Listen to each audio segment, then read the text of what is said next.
Hey Science Warriors, thank you for coming to part 2 of our energy resource foldable notes for our flipped videos.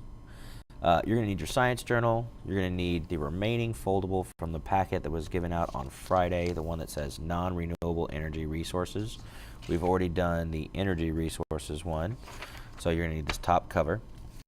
And you're going to need to turn to page 43 in your journal. So last time we created the pocket. We filled out all the parts of this foldable here.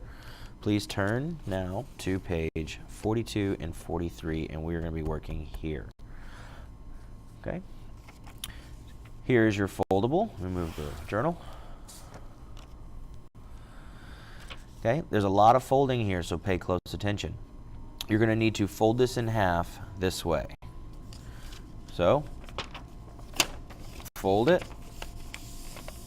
and crease it like so. Then open it back up. Now looking at this side, the chart side of your foldable, this corner needs to meet up with the crease that we created right here in the center, but right here on the edge. So you're going to need to grab it and you're going to need to make it fit right there. Okay, see how those line up and it's right in the middle? And then crease everything out.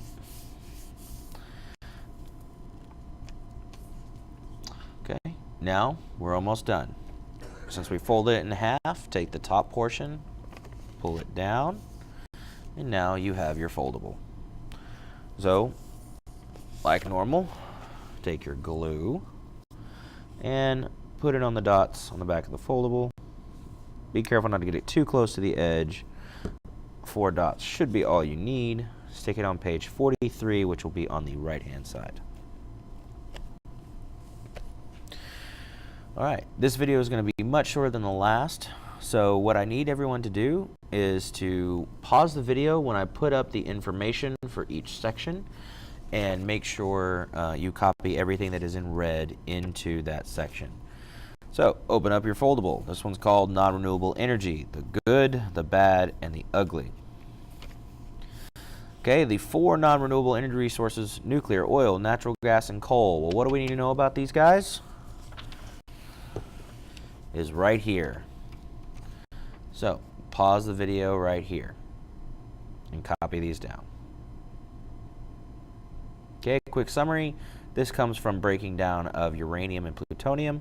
Ancient marine animals decay and decompose to make oil.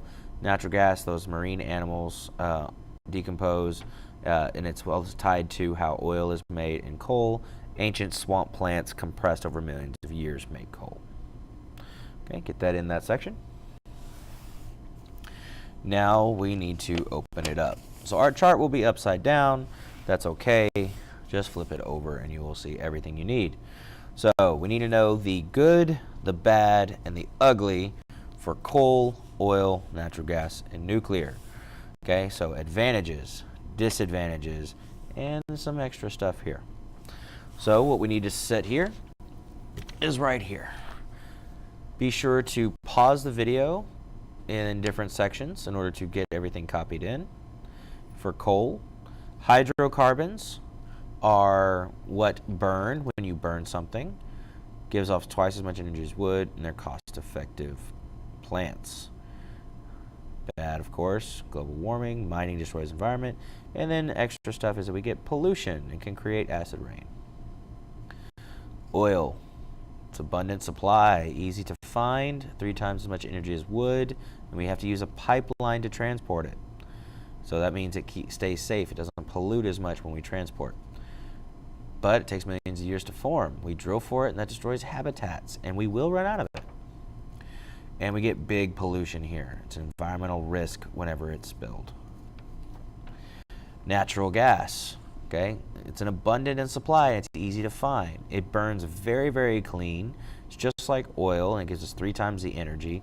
We also use a pipeline to bring that. Okay, this too, just like oil, because these two are related to each other. Okay, wherever you find oil, you usually find natural gas. It takes millions of years to form. We drill, it destroys the environment, and we will run out. And there is some pollution involved with natural gas being used to make electricity. And the last is nuclear. Okay, nuclear is the cool one, but it also is a dangerous one. Emits low amounts of CO2, produces large amounts of energy though.